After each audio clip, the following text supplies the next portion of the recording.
Hello student. आज हम करने वाले हैं क्लास 6 हिस्ट्री का chapter number 2 from hunting gathering to growing food. मतलब अर्ली ह्यूमंस हंटर गैदरर्स से फार्मर्स कैसे बने। Let's start the chapter. तो our first topic is the earliest people, why were they on the move? First of all हम सब जानते हैं कि अर्ली ह्यूमंस जो थे वो हंटर गैदरर्स थे। बट क्यों वो हंटर गैदरर्स थे, या क्यों वो एक जगह सेटल होके नहीं रहते थे, मूव करते रहते थे। तो we are talking about here 2 million years ago. आज हम उन्हें क्या किस नाम से जानते हैं? हंटर गैदरर्स के नाम से जानते हैं।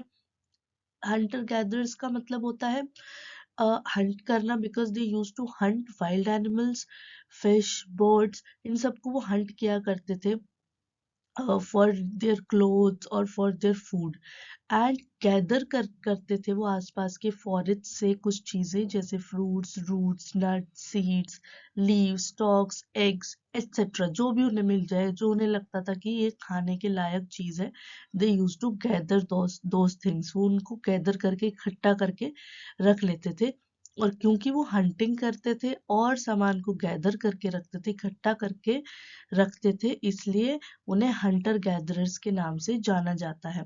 अब हंटर गैदरर्स जो है एक जगह से दूसरी जगह हमेशा मूव करते रहते थे। अब उसके रीजन क्या है? फर्स्ट रीजन है, अगर वो एक जगह पर ही रहे ज्यादा टाइम के लिए, तो वहां उस जगह के जो रिसोर्सेज होते हैं वो सारे के सारे यूज हो जाएंगे। सारे के सारे जो प्लांट रिसोर्सेज हैं, एनिमल रिसोर्सेज हैं, वो सब यूज हो जाएंगे। अब जब एक एक जगह की चीज वो यूज कर ले, फिर वो दूसरी जगह पर फूड को सर्च करने दूसरी जगह पर जाते थे। ठीक है, क्योंकि अभी उन्हें फार्मिंग नहीं आती, अभी उन्हें पता नहीं है कि कैसे फूड को ग्रो करना है या कोई प्लांट ग्रो करना है। इसलिए वो जो आसपास वाइल्ड प्लांट्स है और एनिमल्स है उन पर ही डिपेंड रहते थे। This was the first reason. Second reason क्या था? क्योंकि एनिमल्स भी एक जगह से दूसरी जगह मूव करते हैं अपने प्रे को सर्च करने के लिए। प्रे मतलब शिकार। शिकार के तलाश में वो भी एक जगह से दूसरी जगह ट्रैवल करते रहते हैं। तो इसलिए जो है उनके साथ साथ हंटर गैदरर्स भी ट्रैवल किया करते थे, because they also use to hunt animal, क्योंकि वो एनिमल्स को भी हंट किया करते थे। ठीक है। और जो डेयर और वाइल्ड कैटल्स होते थे जो शिकार नहीं करते हैं, वो भी मूव करते थे इन सर्च ऑफ ग्रास और लीव्स। ठीक है, एक जगह पर अगर लीव्स खत्म हो गई है तो वो दूसरी जगह पर चले जाएंगे लीव्स को या फिर प्लांट्स को ढूंढते ढूंढते। तो उन्हीं के पीछे पीछे हंटर और गैदरर्स भी चले जाया करते थे। This was the second reason. तो हमने यहाँ दो रीजन पढ़े। पहली चीज कि एक जगह के रिसोर्सेज को वो खत्म अगर कर देते थे तो दूसरी जगह जाएंगे रिसोर्सेज की तलाश में। और दूसरी चीज, एनिमल्स के साथ साथ वो भी मूव करते थे, क्योंकि एनिमल्स मूव कर रहे हैं अपने शिकार के लिए या फिर ग्रासेस के लिए, वो एक जगह से दूसरी जगह मूव कर रहे हैं, तो हंटर गैदरर्स भी उनको उनके साथ फॉलो किया करते थे। Now what is the third reason? Third reason है कि जो प्लांट्स और ट्रीज हैं उनमें सीजनल फ्रूट्स आते हैं। ठीक है, पूरा साल भर किसी ट्री में फ्रूट नहीं लगता, तो ज्यादातर ट्रीज में क्या है, सीजनल फ्रूट्स आते हैं। तो इसलिए वो सीजन टू सीजन भी ट्रेवल किया करते थे। ठीक है, in search of different kinds of plant. Now what is the fourth reason? Fourth reason है कि प्लांट्स और एनिमल्स को वाटर चाहिए सरवाइव रहने के लिए। ठीक है, और वाटर कहाँ मिलेगा उन्हें? उनके घर में टैप्स नहीं है, इतनी अभी कुछ भी उनके पास सुविधा नहीं है। तो वो क्या करते थे? लेक्स को ढूंढना, स्ट्रीम्स को ढूंढना, रिवर्स को ढूंढना। ठीक है, यहाँ रहा करते थे। अब रिवर्स के पास भी रहेंगे, लेकिन वैसे तो बहुत सारी रिवर्स ऐसी हैं जो पेरिनियल है। पेरिनियल मतलब जिसमें साल भर पानी रहता है। लेकिन कुछ रिवर्स स्ट्रीम्स ऐसी होती हैं जो सीजनल होती हैं, जिनमें साल भर पानी नहीं होता, सिर्फ रेनी सीजन में वहां पर पानी रहेगा और समर्स में वहां पानी सूख जाएगा। ठीक है। तो ऐसी जो रिवर्स होती थी, सीजनल रिवर्स जो होती थी, अगर सीजन के हिसाब से उसका पानी कम हो जाता या सूख जाता था, तो वो दूसरे रिवर के पास जाया करते थे रहने के लिए ड्राई सीजन्स में। ठीक है, ड्राई सीजन्स में क्या आएगा, विंटर एंड समर में। रेनी सीजन में सीजनल रिवर्स में या सीजनल स्ट्रीम्स में पानी रहता है। ठीक है, so these were the 4 reasons कि व्हाई दीज हंटर गैदरर्स और why these early humans move from one place to another. Now our next topic is how do we know about these people, हमें इन लोगों के बारे में पता कैसे चला। ठीक है, ये हम लास्ट चैप्टर में भी पढ़ चुके हैं अबाउट आर्कियोलॉजिस्ट। तो आर्कियोलॉजिस्ट को बहुत सारी ऐसी चीजें मिली है हंटर गैदरर्स की, जो वो यूज किया करते थे और बनाया करते थे। ठीक है, और ज्यादातर उस टाइम पर चीजें जो है स्टोन से बनी होती थी, इसलिए इस एरा को हम स्टोन एज के नाम से भी जानते हैं। ठीक है, ज्यादातर most of the tools were made up of stone. उसके साथ साथ स्टोन के साथ साथ कुछ चीजें वुड और बोन से भी बनी होती थी। ठीक है, लेकिन स्टोन टूल्स जो है वो अभी तक भी सरवाइव रहे, मतलब आर्कियोलॉजिस्ट को मिले। ठीक है, इसलिए इस एरा को, इसलिए इस एज को स्टोन एज भी कहा जाता है। अब स्टोन के जो वो टूल्स बनाया करते थे, यहाँ पे आप लोग टूल्स देख सकते हो, इस तरीके के टूल्स वो बनाया करते थे। अब ये जो टूल्स है वो किसके लिए काम आते थे, मीट को कट करने के लिए, बोन्स को कट करने के लिए, या ट्रीज में से बाग को स्क्रैप करने के लिए। ठीक है, एनिमल की जो स्किन्स है उसको स्क्रैप करने के लिए। ठीक है, फ्रूट्स रूट्स को चॉप करने के लिए। और किसी किसी के मतलब जैसे जैसे उनका डेवलपमेंट हुई, धीरे धीरे क्या है वो हैंडल भी बनाने लग गए इन टूल्स के। ठीक है, बोन के जो बने होते थे या वुड के बने होते थे, धीरे धीरे वो एरोज बनाने लग गए, स्पेयर्स बनाने लग गए हंटिंग के लिए। ठीक है, और बहुत सारे ऐसे टूल्स बनाने लग गए जो लकड़ी को काटने में काम आता था, या फिर जो लकड़ी को काटने में काम आता था जिसको वो as a fire wood use करते थे। ठीक है, और वुड हट्स और टूल्स के लिए, दोनों के लिए काम आता था। यहाँ पे आप लोग देख सकते हैं ये इस तरीके का टूल है जिसको वो लोग यूज करते थे मिट्टी खोदने के लिए, यहाँ पे आप लोग देख सकते हैं। और ये ऐसा टूल है जिसको वो सीव करने के लिए यूज किया करते थे। ये क्या है, एनिमल स्किन है। एनिमल स्किन को जोड़ने के लिए they use to use these kinds of stones. Okay, so हमारा नेक्स्ट टॉपिक है choosing a place to live in. अब वो कैसे चूज किया करते थे कि कोई हमें किस जगह पर हमें रहना है। ठीक है, तो यहाँ पर कुछ साइट्स दिए हुए हैं, जैसे कि भिमबेटका, होंगसी, कुरनूल केव्स। ठीक है, ये कुछ ऐसी साइट्स हैं जहां पर आर्कियोलॉजिस्ट को एविडेंस मिले हैं, आर्कियोलॉजिस्ट को जहां पर एविडेंस मिले हैं हंटर गैदरर्स के। ठीक है, यहाँ पे मतलब उनके यूज किए हुए टूल्स, सामान वगैरह सब मिला है।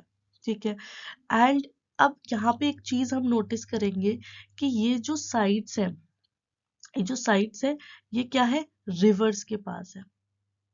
ठीक है, फॉर एग्जाम्पल भीमबेटका कहाँ है, नर्मदा नदी के पास, दिस इज नर्मदा नदी। ठीक है, नर्मदा रिवर के पास है भीमबेटका। ठीक है, और होंगसी और कुरनूल केव्स कहाँ पर है, कृष्णा रिवर के पास, this is Krishna river. Okay, तो हम देखेंगे कि जो ये साइट्स हैं, जो इतनी सारी साइट्स हैं, these are located near sources of water such as river and lakes. और ये हम लास्ट चैप्टर में पढ़ चुके हैं कि वो रिवर्स और लेक्स के पास ही क्यों रहा करते थे। ठीक है, चलो नेक्स्ट। अब ये साइट्स होती क्या है, साइट्स ऐसी चीजें हैं, ऐसी जगह है जहां पर हमें अर्ली ह्यूमंस के रिमेन्स मिले हैं, जैसे टूल्स, पॉट्स, बिल्डिंग्स। ठीक है, उन जगहों को साइट्स कहा जाता है। और ये जगह बनाई गई थी, यूज की गई थी उन लोगों के द्वारा, और फिर छोड़ दी गई। ठीक है, और इसके जो सामान थे या जो कुछ भी था इनके पास, जो भी ये यूज करते थे, वो धीरे धीरे विद द टाइम पासेस सब अर्थ के अंदर बरी हो गया, जो कि आर्कियोलॉजिस्ट ने ढूंढ के निकाला, और उन चीजों से ही हमें आज हंटर गैदरर या अर्ली ह्यूमंस के बारे में पता चला है। ओके, नेक्स्ट है कि finding out about fire. Fire के बारे में पता चला धीरे धीरे लोगों को। अब यहाँ पर देखो कुरनूल जो केव है जो कि कृष्णा रिवर के पास थी, दिस इज द कुरनूल केव। ठीक है, ये जो कुरनूल केव है यहाँ पर एशेस मिले हैं आर्कियोलॉजिस्ट को। ठीक है, यहाँ पर एशेस मिले हैं आर्कियोलॉजिस्ट को, इससे ये पता चलता है कि वो लोग फायर यूज किया करते थे। ठीक है, अब फायर बहुत सारी चीजों के लिए यूज हो सकती है, जैसे लाइट के लिए as a source of light. Of course cave में अंधेरा रहता है, वहाँ लाइट करने के लिए हो सकता है वो फायर यूज करते हो, मीट रोस्ट करने के लिए, या फिर वाइल्ड एनिमल्स को स्केयर करने के लिए, डराने के लिए। ठीक है, नाउ नेम्स एंड डेट्स। अब मैंने जैसे अभी बताया कि क्योंकि अर्ली ह्यूमंस जो है स्टोन को एज अ टूल बहुत ज्यादा यूज किया करते थे, तो उसे हम बोला करते थे स्टोन टूल, स्टोन एज भी बोला बोला जाता है। अभी जो स्टोन एज है वो it is further divided into 3 ages. That is first is paleolithic. Okay, paleolithic actually Greek word है जो कि, अच्छा पहले हम एज कर लेते हैं। तो first age is paleolithic age, second is mesolithic age, and the third is Neolithic age. These 3 ages come under the category of Stone Age. ये Stone Age के अंदर आते हैं तीनों, Paleolithic age, Mesolithic age and Neolithic age. Paleolithic Greek word से आया है जिसका मतलब होता है Paleo means old and Lithos means stone. इसलिए यहाँ पे सब देख सकते हैं लिथिक लिथिक आ रहा है, मतलब stones. ठीक है, Paleolithic old stones. ओके, अब नाउ ये इसका पीरियड कहाँ कब से कब तक है, from 2 million years ago to 12,000 years ago. ठीक है, अब ये सबसे लंबा टाइम है ह्यूमन हिस्ट्री का, सबसे लंबा टाइम है because it contains about 99% of human history.